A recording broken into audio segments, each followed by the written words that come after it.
हाय नमस्कार दोस्तों। तो आप लोगों का स्वागत है फिर से कैंपस जॉब इन्फॉर्मेशन में। आई होप आप लोग अच्छे होंगे। और इस पर जो भी आप लोग बच्चे आप लोग रहते हो या आप लोग देखते हो वीडियो को, ज़रूर है कि आप अपने दोस्तों को बता दो कि ये भी वैकेंसी आई हुई है। तो हमेशा मैं जॉब से रिगार्डिंग इस पर अपडेट करता रहता हूँ। तो आप अपने फ्रेंड को जो है इस चीज़ के बारे में बताते रहिए ताकि उनको भी इन्फॉर्मेशन मिलता रहे। और चाहे प्राइवेट से हो या गवर्नमेंट से हो या किसी भी तरह का कंपनी के रिगार्डिंग जो भी निकला हुआ जॉब है, वो कैंपस हो या ऑन द गेट हो या आपके फॉर्म अप्लाई तक का हो, सारे प्रोसेस मैं इस वीडियो में बताता हूँ। तो इसीलिए आप लोग अपना लास्ट तक देखिएगा ताकि किस कंपनी के लिए आया हुआ आज वो वैकेंसी मैं अभी डिस्कस करने वाला हूँ। तो चलिए हम लोग देखते हैं डायरेक्ट वैकेंसी के बारे में क्या दिया हुआ है। तो ये कंपनी जो है THDC इंडिया लिमिटेड कंपनी है, जो कि एक मिनी रत्ना कंपनी है गवर्नमेंट PSU का। तो ये वैकेंसी जो निकलेगी और ये निकली हुई है 3/5/2023 को, मतलब कि 3 मई 2023 को निकली हुई। एडवर्टाइजमेंट नंबर देख सकते हैं यहाँ पे। Requirement for the post of experienced engineer executive in different discipline on fixed term basis. तो ये भी एक कॉन्ट्रैक्ट बेसिस पर रहेगी, फिक्स्ड टर्म रहेगा इसका। और जो कि एक्सपीरियंस वाले जो भी इंजीनियर्स या एग्जीक्यूटिव है उनके लिए निकली हुई है। कंपनी का प्रोफाइल यहाँ पे आप देख सकते हैं। अगर आपको हाईलाइट किया जाए इसमें तो मैं बता दूं कि यहाँ पे देख सकते हैं THDC India limited is a leading power sector and profit making public sector enterprises and registered as a public limited company in July 18 under the companies act 1956। ठीक है। तो ये जो है एक मिनी रत्ना कंपनी है जो कि आपको public limited company PSU company है, जो कि आपको यहाँ पे सारी चीज़ डिटेल दिया गया है कंपनी के प्रोफाइल के बारे में। तो आप इसको पढ़ सकते हो। ये जो है कैपिटल इनकम जो है पर ईयर जो है 4000 करोड़ जो प्रोजेक्ट रखती है। और ये फर्स्ट ईयर फाइनेंशियल में दिए थे, इसके बारे में डिटेल से दिया गया है। और ये काम क्या करती है, THDL was constitute with a sole objective to develop operate and maintain the 2400 megawatt Tehri hydro power complex and other hydro projects का लिए काम करते हैं। इसी तरह से मैनी डिफरेंट प्लेस पे जो है ये मेगावाट जो पावर सप्लाई करती है, ठीक है, प्रोड्यूस करती है। तो ये इनकी प्रोफाइल थी शॉर्ट में। और मैं आपको बता दूं तो इसके रिगार्डिंग जो वैकेंसी निकली हुई थी है वो आपको यहाँ पे जो है राजस्थान के लिए निकली हुई। ट्रेडको Rajasthan limited is a joint venture company है इसकी THDC की। तो ये भी इसमें भी हो सकता है आपका, ठीक है। तो यहाँ पर दिया गया forward details for the company profile and project candidates में log in on the THDC.co.in पे। तो आपको अगर और भी जानकारियाँ चाहिए तो आप इसके वेबसाइट पे लॉग इन करके आप इसको सर्च कर सकते हो, ठीक है। तो यहाँ जो एप्लीकेशन जो निकली हुई है डिटेल ऑफ पोस्ट दिया गया है इसमें। इंजीनियर और एग्जीक्यूटिव के लिए वेरियस डिसिप्लिन के लिए आया हुआ है फिक्स टर्म पे बेसिस पे। तो यहाँ पे जो पोस्ट जो है सिविल इंजीनियर के लिए है 15 पोस्ट है। और इसमें रिजर्व कैटेगरी में भी सबका डिस्ट्रीब्यूट कर दिया गया। तो आप इसको देखते रहना, मैं उसको नहीं बताऊंगा डिटेल से, ठीक है। उसके बाद सीनियर इंजीनियर सिविल के लिए 5 पोस्ट है। डिप्टी मैनेजर के लिए 5 पोस्ट है। इंजीनियर इलेक्ट्रिकल के लिए 10 पोस्ट है। उसके बाद सीनियर इंजीनियर इलेक्ट्रिकल के लिए 5 पोस्ट है। डिप्टी मैनेजर इलेक्ट्रिकल के लिए भी 5 पोस्ट है। इंजीनियर मैकेनिकल के लिए यहाँ पे देख सकते हैं, इंजीनियर मैकेनिकल के लिए भी 10 पोस्ट दिया गया। तो यहाँ पे अप्लाई कर सकते हैं। सीनियर इंजीनियर मैकेनिकल के लिए 3 पोस्ट है। डिप्टी मैनेजर मैकेनिकल के लिए 2 post. Executive master in social work के लिए 3 पोस्ट है। और इसके अलावा 11 नंबर में senior executive master in social work के लिए भी 2 पोस्ट है। इंजीनियर IT के लिए 10 पोस्ट है। IT सेक्टर से जो बिलोंग करता है CSE जिसका ब्रांच है वो सारे ट्रेड वालों के लिए 10 इसमें पोस्ट निकली हुई है। एग्जीक्यूटिव एडमिन गेस्ट हाउस के लिए भी 2 पोस्ट निकली हुई है, ठीक है। तो ये सारे पोस्ट निकले हुए हैं। और ये जो कैटेगरी जो है इसके लिए post reserve for the person with benchmark disability, जो PWD से बिलोंग करते हैं उस कैंडिडेट के लिए इसमें भी भर्ती के लिए उसके लिए रखा गया है बेंचमार्क डिसेबिलिटी। तो यहाँ देख सकते हैं सीरियल नंबर 1 2 3 के लिए जो है ये सारा चीज़ सुटेबल है। उसके बाद 4 5 6 के लिए ये सारे कैटेगरी वाले बिलोंग करते हैं। 7 8 9 के लिए भी है। 8 10 11 ये सब कैटेगरी दी गई है। तो इसको नहीं बताते, ये इसको आप देख लेना डिटेल से, ठीक है। और ये सब कैटेगरी जो भी बिलोंग करते हैं आप इसमें भर सकते हैं, ठीक है। The vacancies for person with disability benchmark disability SC ST OBC non criminal are reserve as per the government guidelines directive. तो ये सारे जो है कैटेगरी के जो बिलोंग करेंगे वो गाइडलाइन के हिसाब से उसके रिजर्व कैटेगरी में रखी जाती है। तो जो भी गाइडलाइन अगर आपके पास है ये चीज़, तो आप इसका यूज कर सकते हो और अपना फ़ायदा ले सकते हो। उसके बाद डिटेल ऑफ क्वालिफिकेशन इसमें दे सकते हैं, डिफरेंट पोस्ट के लिए दिया गया है। तो जो सिविल से बिलोंग करते हैं फुल टाइम बैचलर डिग्री से सिविल होना चाहिए, बीटेक होना चाहिए, BE या BSc इंजीनियरिंग होनी चाहिए, तब जाकर इसमें भर सकते हैं। AICTE अप्रूव्ड होना चाहिए, नॉट लेस देन 60 मार्क्स, 60% से कम मार्क नहीं होना चाहिए, तब जाकर इसमें भर सकते हैं। ओवरऑल परसेंटेज इन 10th और 12th के लिए जो 65% होने चाहिए, उससे कम नहीं होना चाहिए, तब जाके इसमें भर सकते हैं। और इसी तरह से SC ST PWD के लिए 64.99 रहेगा, तब जाके इसमें एलिजिबल होंगे, नहीं तो नहीं। उसी तरह से इंजीनियर इलेक्ट्रिकल के लिए और सीनियर इंजीनियर इलेक्ट्रिकल के लिए, डिप्टी मैनेजर इलेक्ट्रिकल के लिए, इन तीनों पोस्ट के लिए जो है बैचलर टाइम फुल टाइम जो है बीटेक होना चाहिए आपको इलेक्ट्रिकल से या इलेक्ट्रिकल पावर से, इलेक्ट्रिकल एंड इलेक्ट्रॉनिक्स से, पावर सिस्टम, हाई वोल्टेज और पावर इंजीनियरिंग से। ये सारे अगर ट्रेड से आपका बीटेक या BE हुआ है या BSc हुआ है, तो आप इसमें फॉर्म को फिलअप कर सकते हैं। उसके बाद जो सिमिलर जो है उसमें जो परसेंटेज मांगा गया 10th 12th के लिए एवरेज, वो आपके पास होना ज़रूरी है, सिमिलर इसमें भी। उसी तरह से आपका जो है यहाँ पे engineer mechanical, senior engineer mechanical और डिप्टी मैनेजर मैकेनिकल के लिए जो है बीटेक होना आपका आवश्यक है, मैकेनिकल में या ऑटोमोबाइल में। ये अगर आपका हुआ है तो आप 60% आपका अगर मार्क है तो इसमें आप फॉर्म फिलअप कर सकते हो। उसी तरह से 10th 12th में भी आपका मार्क होना 65% अति आवश्यक है। अगर नहीं है, अगर क्रिमिलियर आप रिजर्व कैटेगरी में आते हो तो आपको 64.9 होना आवश्यक है। तो ये सारी चीज़ दिया गया है, तो आप इसको डिटेल से फॉलो करेंगे। उसके बाद है मास्टर इन सोशल वर्क के लिए, एग्जीक्यूटिव के लिए, सीनियर एग्जीक्यूटिव के लिए। उसके बाद IT इंजीनियर के लिए भी बीटेक होना जरूरी है। इंजीनियरिंग टेक्नोलॉजी में MCA लेवल B का examination in computer science IT से आपका होना जरूरी है। उसके बाद सिमिलर है 10th 12th के लिए। एग्जीक्यूटिव एडमिन के लिए भी आपके पास 3 इयर्स का diploma in hotel management and catering from recognised Indian university और institute recognised by the appropriate statutory authority in India with not less than 60% mark.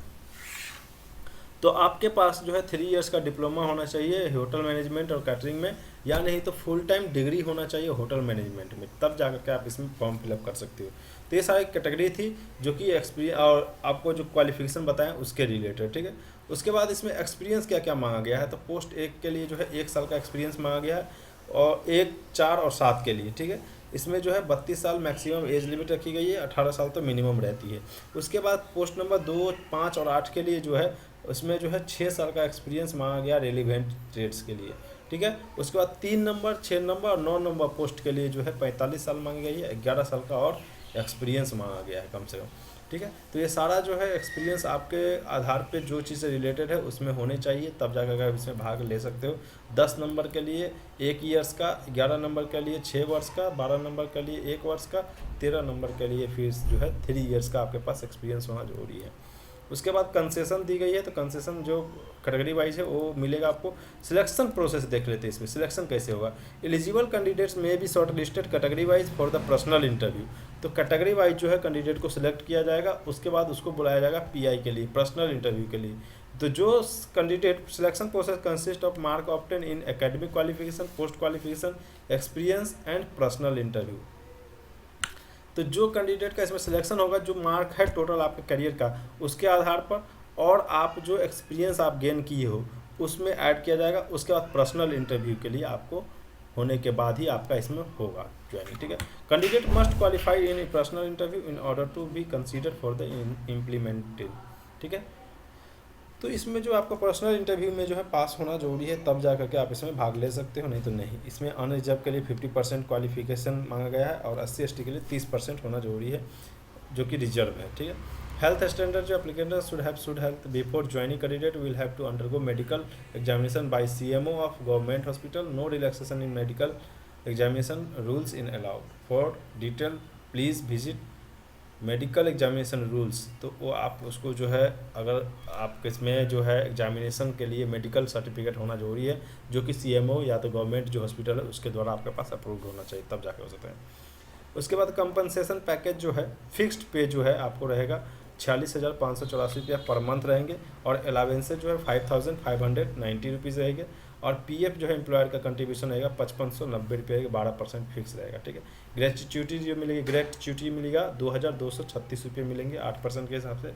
तो ये सारे चीज़ आपको एक्सपायरी के टाइम में ये दोनों मिलेगा, PF और ग्रेच्युटी, ठीक है। तो ये सारा चीज़ डिटेल दिया गया है। टोटल जो है आपको कंसोलिडेटेड CTC रहेगा 60,000 रुपये रहेंगे। तो ये पोस्ट नंबर जो है 1, 4, 7, 10, 12 और 13 के लिए है, बट पोस्ट नंबर 2, 5, 8 और 11 के लिए जो है उसकी सैलरी जो नंबर 2, 5, 8 और 11 के लिए जो है फिक्स कंसोलिडेटेड हार्मोनियम ऑनरेरियम जो है ऑफ 70,000 पर मंथ रहेगा। तो 70,000 रुपये पर मंथ रहेंगे, फिक्स टर्म रहेगा। उसके बाद जो है फिक्स पे जो है 54,347 रुपये आपको इन मिलेगा, और जो अलावेंसेज जो 6,522 रुपये मिलेंगे, PF मिलेगा, ग्रेट्युटी मिलेगी। तो ये सारी चीज़ मिलेंगे, ये सारी चीज़ देख सकते हैं इसमें। उसके बाद 3 नंबर और 6 नंबर और 9 नंबर के लिए 80,000 रुपये CTC रहेगी, जो कि 62,112 रुपये जो है आपका पर मंथ पे रहेगा। अलावेंसेज जो है 7,453 रहेगा। PF जो आपको कटेगा 7,453 रुपये कटेंगे। ग्रेट्युटी मिलेगी जो कि 2,981 रुपये आपको मिलेंगे। ठीक है, तो ये सारे चीज़ रहे हैं। ठीक है, आप कैसे अप्लाई करोगे, तो रजिस्ट्रेशन फ़ी लगते हैं इसको अप्लाई करने के लिए, जो कि SC जनरल, OBC और EWS के लिए जो है 600 रुपये आपको रजिस्ट्रेशन चार्ज लगेगा। उसके बाद SC ST PWD exercise agreement department candidates, ये सारे जो कैंडिडेट है उसके लिए कोई भी फ़ी नहीं लगेगा, वो नीड नॉट पे the registration fee. Term and condition कुछ दिए गए, आप उसको पढ़ लीजिएगा। इसको मैं ज़्यादा टाइम नहीं दे सकता क्योंकि बहुत लंबा वीडियो बन जाएगा, तो इसीलिए आप लोग इसको ध्यान से देखते रहिएगा। रिम्बर्स भी होगा आपको मंथली वाइज 6,620 रुपये आपको हर मंथ के लिए आपको रिम्बर्स होगा। 4 व्हीलर के लिए मिलेगा 3,140 रुपये, 2 व्हीलर वाले को मिलेगा। तो ये सारे चीज़ आपको मिलते रहेंगे सुविधाएँ। प्लस में 8% जो है आपको एक्सटेंशन भी मिलेगा, एनुअल इंक्रीज मिलेगा 8%। और उसका selected candidate will be entitle for the leaves and applicable in the FTB। जो एम्प्लॉयज आपको लीव और ये जो है अप्लीकेबल है आप लोगों के लिए, तो सब सारे लोग चीज़ सुविधाएं आपको मिली हुई है, और ये सारे टर्म एंड कंडीशन पढ़ सकते हैं आप लोग। ठीक है, TADA भी इसमें दिया गया है। Boarding lodging charges will payable in case of out station official journey as per the rules. जो रूल्स दिया गया है उसके हिसाब से आपको TLDA मिलता रहेगा। ठीक है, HRA भी मिलेगा। तो ये सारी चीज़ इसमें दिया गया है, जितने कि आपको इसमें दिया गया है इसमें। तो इसमें देख सकते हो इतने सारी चीज़ फैसिलिटी दी गई है, तो आप इसको पढ़ लेना ध्यान से, तब जाकर के इसमें अप्लाई करना। उसके बाद जनरल इन्फॉर्मेशन और इंस्ट्रक्शन जो दी गई है, ये सारी चीज़ दी गई। Instruction only Indian candidate eligible है, और जो कैंडिडेट इसमें AICTE से अप्रूव्ड है, जो पास किए, वो कैंडिडेट इसमें भाग ले सकते हैं। Competition of age and experience will be done 8/5/2023 से आप कंटिन्यू करेंगे। उसके बाद ये सारी चीज़ जो है जो रिजर्वेशन में है उसके लिए SC ST जो जम्मू कश्मीर के डोमिसाइल है, विक्टिम्स है, तो ये सारे कैंडिडेट जो है रिजर्व के अंदर में आते हैं। तो वो सारी चीज़ आप लोग ध्यान से पढ़ करके उसके बाद अप्लाई करना है, और ये सारी चीज़ रहे इसका टर्म्स एंड कंडीशन। तो मैं इस सबको ज़्यादा डिटेल नहीं बताऊँगा, और उसके वेबसाइट पर आप जाकर के आपको अप्लाई करके दिखाने की कोशिश करूँगा कि आपको जल्दी ही पता लग जाए कि कैसे अप्लाई करना है। अब अप्लाई कैसे करना है, तो आपके पास एक्टिव ईमेल ID और मोबाइल नंबर होना चाहिए, तब जा कर के आप यहाँ पे अप्लाई कर सकते हैं। ठीक है, और यहाँ पे आपको PDF में जो है फ़ोटो और साइन दोनों कैंडिडेट का आपको इसमें अपलोड करना है। सिग्नेचर को भी अपलोड करना है, कितना KB में दिया गया वो KB देख लीजिएगा। ठीक है, उसके बाद एडिशनल क्वालिफिकेशन जो भी चीज़ है आप इसमें अपलोड करेंगे, सर्टिफिकेट का एक्सपीरियंस वाले लेटर डालेंगे। ठीक है, तो ये सारी चीज़ अदर चीज़ को भी आप इसमें वैलिड करके डाल सकते हो। उसका स्टेप दिया गया कैसे रजिस्ट्रेशन में आपको करना है। CGPA is not applicable then upload the scan copy of marksheet. ठीक है, अगर CGPA नहीं अप्लीकेबल है तो आप क्या कर सकते हो, स्कैन कॉपी डाल सकते हो मार्कशीट का। तो ये सारी चीज़ आपसे ऑप्शन दिया हुआ कैसे करना है। तो मैं चलिए आप इसके डायरेक्ट वेबसाइट पे दिखाता हूँ कि क्या क्या कर सकते हैं। ठीक है, तो ये सारा टोटल था। आई होप आप लोगों को समझ में आया होगा। अब हम इसके वेबसाइट पे ले चलते हैं। तो thdc.co.in पे जाएंगे, इस पर हम लोग क्लिक करेंगे। ठीक है, क्लिक करते ही आप यहाँ से इनके वेबसाइट पे चले आएंगे THDC के।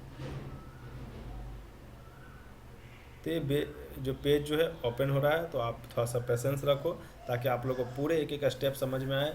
हम इसके वेबसाइट पे भी आपको लेकर जा रहे हैं इसलिए कि ताकि आप लोगों को ईजी पड़े, किसी तरह का दिक्कत ना हो। ठीक है, तो चलिए हम इसको गूगल में ही सर्च करके देखते हैं। THDC हम लोग सर्च करेंगे यहाँ से। THDC इंडिया लिमिटेड जो निकल गई है, तो ये THDC का वेबसाइट आपको डायरेक्टली ओपन करना है। ओपन करने के बाद आप यहाँ से इसके वेबसाइट आपका ओपन हो जाएगा। अब से ओपन होने के बाद आप यहाँ से क्या करेंगे, जो भी इसका इन्फॉर्मेशन है वो सिर्फ सारी चीज़ देख सकते हैं। इसमें दिया गया है, वैकेंसी के बारे में भी दिया गया है, तो आपको यस यहाँ से सारी चीज़ आपको फिलअप करना है फॉर्म, ठीक है। यहाँ पे देखिए वो ऑनलाइन सपोर्ट टू वोमेन, यहाँ पे प्रोजेक्ट सब दिया गया है, यहाँ पे सारी चीज़ दिया गया था। करियर सेक्शन में जाएंगे, उसके बाद जॉब अपॉर्चुनिटी में जाएंगे, न्यू ओपनिंग में जा सकते हैं, तो न्यू ओपनिंग में जाकर के आपको क्लिक करना है THDC के। उसके बाद आप यहाँ से आप इसमें निकाल सकते हो अपने जो पोस्टिंग के लिए दिया है एडवर्टाइजमेंट। यहाँ पर देखिए वेरियस डिसिप्लिन है, तो इसमें जाकर के आप कर सकते हैं। यहाँ पे ऑनलाइन अप्लाई के लिए बारे में दिया गया है, तो ऑनलाइन अप्लाई के लिए लिंक 1 लिंक 2 दिया गया है, ठीक है।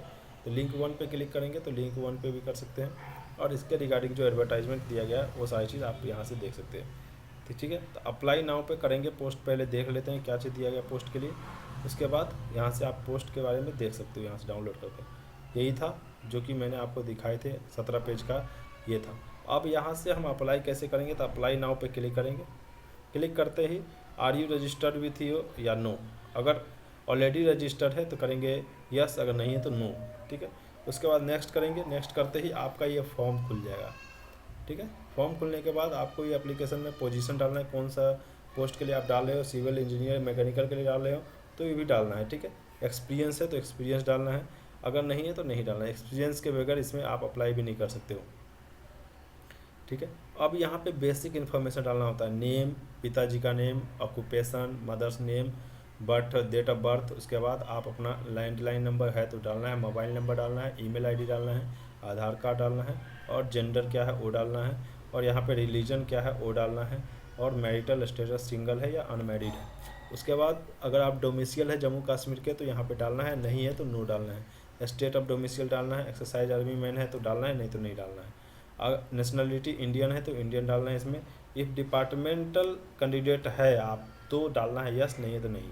अगर PWD कैंडिडेट है तो डालना है यस, नहीं तो नो, ठीक है। उसके बाद project group, whether you belong to डॉब, ये कोटेश्वर, पीपल, कोटी या तेहरी, आप जिस जगह पे रहते हो वहाँ पे जो प्लांट है उसके नियर बाई से बिलोंग करते हो तो आप इसमें यस भरोगे, नहीं तो नहीं। सिलेक्ट कैटेगरी भरना है, ठीक है। उसके बाद आपको सेव करना है। तो ये जन नॉर्मल सा फॉर्म था, और जो कि और भी एक फॉर्म होंगे जिसमें कि आपको सारी चीज़ डिटेल भरना होता है।